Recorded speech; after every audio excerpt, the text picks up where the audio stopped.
Hello friends, welcome to Updatesforu channel. First time இந்த சேனலுக்கு வரீங்க நான் மறக்காம subscribe பண்ணிக்கோங்க. இந்த வீடியோல TNAU கவுன்சிலிங் பத்தின அப்டேட் தான் வந்து பார்க்க போறோம். சோ ஸ்லைடிங் வந்து நிறைய பேர் வந்து கொடுத்திருந்தீங்க. இன்னும் எத்தனை ஸ்லைடிங் இருக்கு? ஃபைனலா உங்களுக்கு எந்த காலேஜ் கிடைக்கும் எப்போ தெரிஞ்சுக்கிறது? இந்த செகண்டா கிடைச்சிருக்க காலேஜ்ல வந்து நாங்க ஸ்டாப் பண்ணிக்க முடியுமா? இந்த மாதிரி நிறைய क्वेश्चन வந்து ஸ்டூடண்ட்ஸ் வந்து கேட்டிருந்தீங்க. ஜெனரல் அகாடமிக் ஸ்ட்ரீமுக்கு பாத்தீங்கன்னா ஃபர்ஸ்ட் ஸ்லைடிங்கான ரிசல்ட் வந்து அப்டேட் பண்ணிருக்காங்க. இன்னும் பாத்தீங்கன்னா உங்களுக்கு ரெண்டு ஸ்லைடிங் வந்து பெண்டிங்ல இருக்கு फ्रेंड्स. இன்னைக்கு செகண்ட் ஃபேஸ் கவுன்சிலிங்க்கு எல்லாரும் சர்டிபிகேட் வெரிஃபிகேஷனுக்கு வந்து போயிருந்தாங்க. இதுலயும் பாத்தீங்கன்னா நிறைய பேர் வந்து ஸ்லைடிங் அப்ளை பண்ணிட்டு வந்திருக்காங்க. இந்த சர்டிபிகேட் வெரிஃபிகேஷன் முடிஞ்சதுக்கு அப்புறம் உங்களுக்கு செகண்ட் ஸ்லைடிங் வந்து ஸ்டார்ட் பண்ணி அதுக்கான சீட் அலாட்மெண்ட் வந்து கொடுப்பாங்க. அதுக்கு அப்புறம் பாத்தீங்கன்னா ஃபைனல் ஸ்லைடிங்கான ரிசல்ட் வந்து அப்டேட் பண்ணிடுவாங்க. சோ தேர்ட் ஃபேஸ் கவுன்சிலிங் இருக்கா இல்லையாங்கிறது ஒரு क्वेश्चन மார்க் தான். சோ அப்படி இருந்துச்சுன்னா உங்களுக்கு ஃபைனல் ஸ்லைடிங் ரிசல்ட் வந்து அப்டேட் பண்ணிடுவாங்க. அதுக்கு அப்புறம் ஸ்லைடிங் வந்து இருக்காது.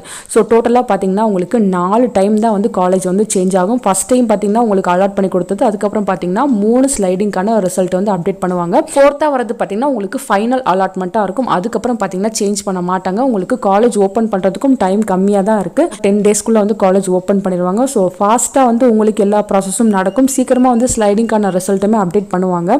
கவுன்சிலிங் ஸ்டூடெண்ட்டை கூப்பிட்டு அவங்க வந்து ஸ்லைடிங் அப்ளை பண்ணிட்டு இருந்தாங்கன்னா காலேஜ் வந்து அகைன் வந்து ஷஃபிள் ஆயிட்டே இருக்கும். அந்த ரீசனுக்காக தான் வந்து இத்தனை ஸ்லைடிங் வந்து போயிட்டு இருக்கு.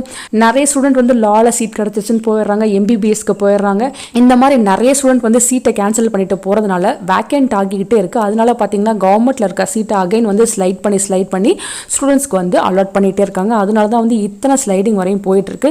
இந்த ஸ்லைடிங்கை நீங்க பாதியில ஸ்டாப் பண்ணவே முடியாது. ஃபைனல் ஸ்லைடிங் வரையும் நீங்க வெயிட் பண்ணி தான் ஆகணும். ஃபைனல் அலாட்மெண்ட் உங்களுக்கு எப்போ வருதோ அது வரையும் நீங்க வெயிட் பண்ணி தான் ஆகணும் ஃப்ரெண்ட்ஸ். ஃபைனலா உங்களுக்கு அலாட் ஆகிற காலேஜில் தான் நீங்க ஜாயின் பண்ற மாதிரி இருக்கும். ஃபைனலா அலாட் ஆகிற காலேஜ் உங்களுக்கு பிடிக்கல அப்படின்னா நீங்க சீட்டை வந்து கேன்சல் பண்ணிக்கலாம். இல்லை எனக்கு ஓகேனா நீங்க அங்க போயிட்டு ஜாயின் பண்ணிக்கலாம்.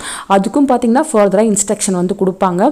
ஸோ நெக்ஸ்ட் வந்து யாருக்கு வந்து செகண்ட் ஃபேஸ் கவுன்சிலிங் இருக்கும், 7.5 ரிசர்வேஷனுக்கா வொகேஷனலுக்கு அப்படின்ற மாதிரி கேட்டிருந்தீங்க. எனக்கு தெரிஞ்ச வரையும் வொகேஷனல் ஸ்டூடெண்ட்ஸ்க்கு நெக்ஸ்ட் செகண்ட் ஃபேஸ் கவுன்சிலிங் வந்து சீக்கிரமாக ஸ்டார்ட் ஆகிறதுக்கு பாசிபிலிட்டிஸ் இருக்கு. ஸோ டைம் வந்து ரொம்ப கம்மியாக தான் இருக்கு. அதனால வந்து ஃபாஸ்ட்டாக எல்லா ப்ராசஸும் முடிச்சிருவாங்க.